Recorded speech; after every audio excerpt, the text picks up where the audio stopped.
Here now, Idaho Congressman Russ Fulcher. Representative, thank you for your time. Do you support the tariffs right now?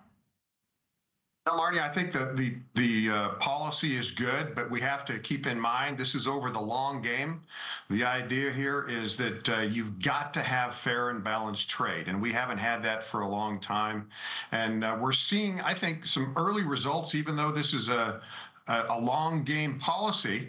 We've got inflation that appears to be at the lowest in the last 4 years, just came out. U.S. investments going up, and we're in the process of cutting some waste and fraud in the meantime. So I think generally speaking, it's good, and there's going to be probably some short-term anxiety, but this is a long game play, and I think it's starting to show some good results already. So I'll take that as a yes. You're willing to go on the record.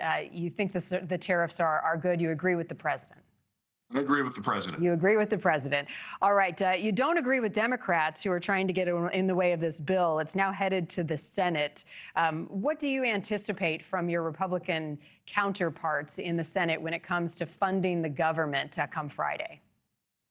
I think it's going to go through, and we've had discussions internally about the strategy between House and Senate. Right now, the House has the tightest margin in terms of majority, and so that's why you see some of these things initiated in the House. If it gets through the House, we have some confidence it's going to make it through the Senate. So to kind of support that, the House is adjourned, and so we have no votes today. And so there's obviously at least some degree of confidence things are going to roll through the Senate on this, Marni.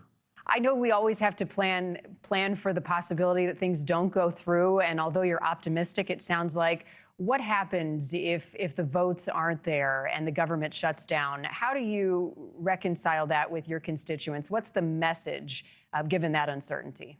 I think it's important to understand that continuing resolutions are never really optimal. This is not the way we want to govern over the course of time. We want to do our budgets, we want to do those appropriations, and we want those to pass both House and Senate and go to the president for signature.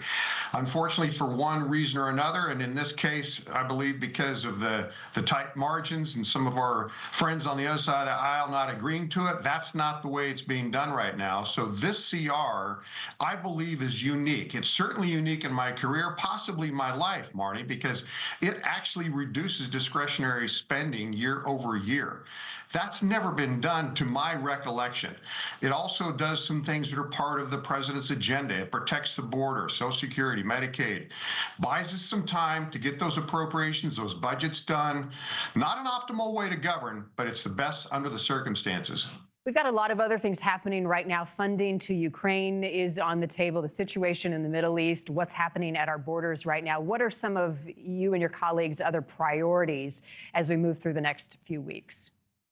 Well, we recognize that we are packing a tremendous debt that's not sustainable. And so each committee, including my own of Energy and Commerce and Natural Resources, have responsibilities where we're trying to identify either waste, fraud, and abuse or ways to streamline that spending so we're not sentencing our kids to a debt that they can't handle.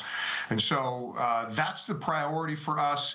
That's going to be front and center, I think, for all of the congressional efforts, both House and Senate, as we move forward, and frankly, it should be.